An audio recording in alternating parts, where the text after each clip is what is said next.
Halo sahabat nonton, siapa nih yang penasaran dengan kelanjutan cerita di drama No Way Out The Roulette? Yuk kita mulai jalur cerita kelanjutan 2 episode terakhir ya.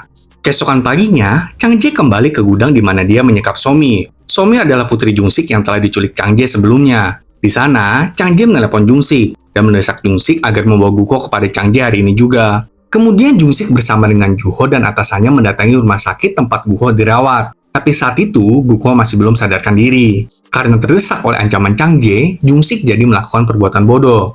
Jungsik menembak Juho di lengannya dan mengancam atasannya.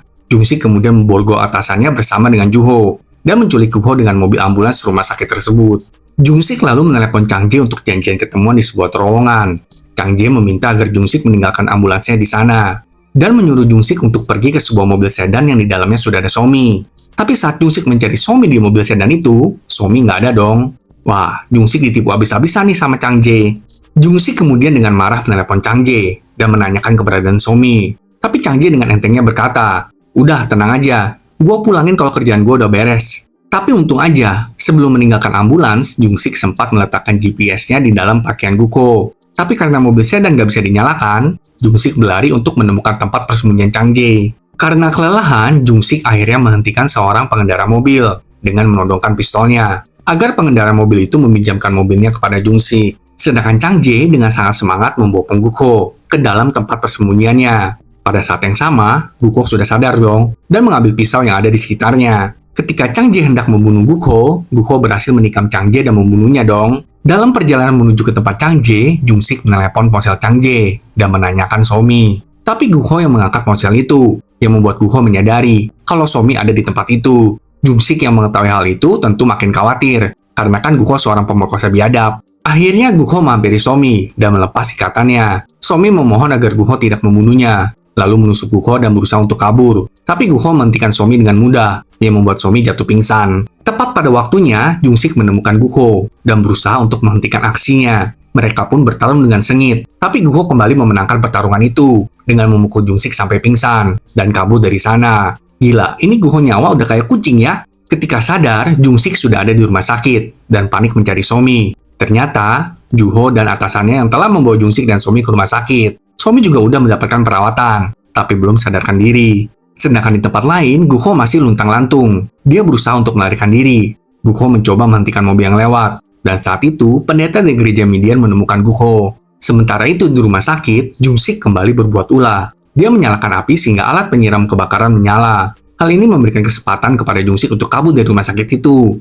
Tim polisi pun segera mencari Jungsik. Kali ini kita melihat Dongha menemui ibunya di penjara karena telah berusaha untuk membunuh Guho. Dongha dengan frustasi bertanya, "Kenapa mereka hidupnya jadi gini sih?" Ibu Dongha kemudian menjawab, "Udah, kamu gak usah mikirin ini. Kamu pergi aja, ambillah beasiswa ke luar negeri." Tapi Dongha berkata, kalau dia akan menangani hal ini dan pergi dari sana. Kita kemudian melihat kilas balik saat Junwoo masih kecil. Junwoo ini adalah pendeta gereja Midian. Ternyata dulu, ibu Junwoo telah diperkosa oleh seorang pendeta. Dan orang itu hanya dipenjara selama 2 tahun dong. Gak sampai di sana, ibu Junwoo pun tewas bunuh diri akibat depresi. Sekarang, pendeta yang telah memperkosa ibu Junwoo berada dalam kondisi tidak berdaya. Dia nggak bisa ngomong dan duduk di kursi roda. Sepertinya, Junwoo yang telah membuat pendeta itu berada dalam kondisi seperti itu. Untuk membalas segala perbuatannya dulu kepada ibu Junwoo. Kemudian kita melihat Junwoo menghampiri Dongha dan mengajaknya untuk berbicara tentang bagaimana seharusnya Dongha membalas segala perbuatan Guko. Junwoo menyarankan agar Dongha tidak langsung membunuh Guko, melainkan membuat Guko hidup dalam penderitaan sepanjang hidupnya.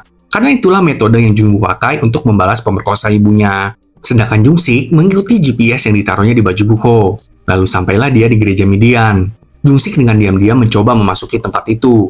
Dan saat memasuki ruangan Junwoo, Jungsik melihat logo pria bertopeng dong. Berarti bener ya, Junwoo lah si pria bertopeng yang selama ini kita cari. Pada saat yang sama, Junwoo membawa Dongha untuk menemui Guko. Junwoo lalu memberikan Dongha pilihan.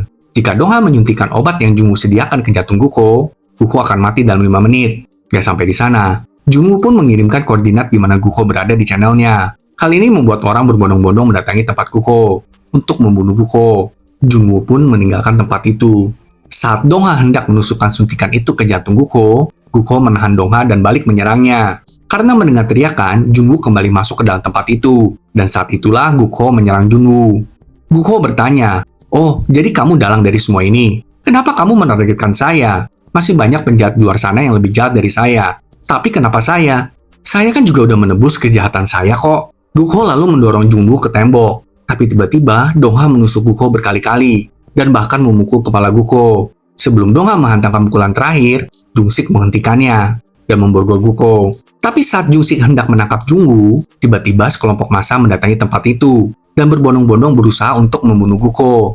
Jung-sik kemudian menembakkan beberapa tembakan untuk menghentikan semua orang. Namun lagi-lagi si brengsek Gukho malahan mengambil suntikan itu dan hendak menyuntikannya kepada Dongha. Dongha langsung meminta Jung-sik untuk menembak Gukho. Dan karena Gukho tidak melepaskan Dongha, Jung-sik pun menembak Gukho hingga tewas. Waduh, inikah akhirnya nasib Gukho? Saat itu barulah Juho dan atasannya tiba. Tapi Jung-sik telah kehilangan Junwoo karena Junwoo sudah pergi dari tempat itu.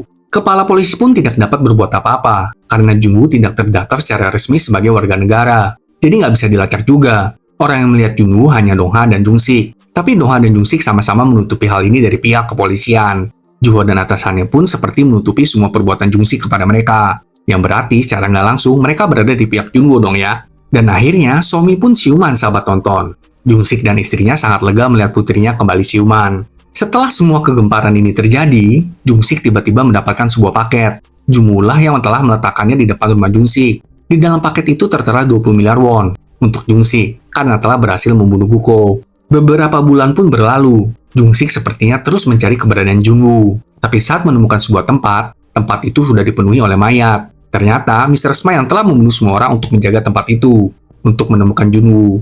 Gak sampai di sana, Mr. Smile juga meninggalkan rekaman untuk Jung-sik. Kali ini Mr. Smile disuruh untuk membunuh Junwoo. Jadi Mr. Smile memperingatkan Jung-sik agar jangan mengalami Mr. Smile untuk membunuh Junwoo. Karena kalau enggak, Mr. Smile akan membunuh semua orang yang Jung-sik sayangi. Drama ini berakhir di sini sahabat tonton. Memang emosi banget sih ngeliat orang udah salah tapi nggak dihukum dengan benar. Atau orang udah salah tapi dia yang lebih galak. Satu hal yang pasti sih, pembalasan atas perbuatan kita tuh nggak selesai gitu aja di dunia ini. Masih ada akhirat yang menunggu kita. Di sanalah semuanya terbalaskan. Dan itu bersifat abadi. Jadi nggak perlu susah-susah balas orang yang jahat sama kita lah. Karena pembalasan itu haknya Sang Maha Kuasa. Sampai jumpa di drama lainnya ya sahabat tonton. Terima kasih.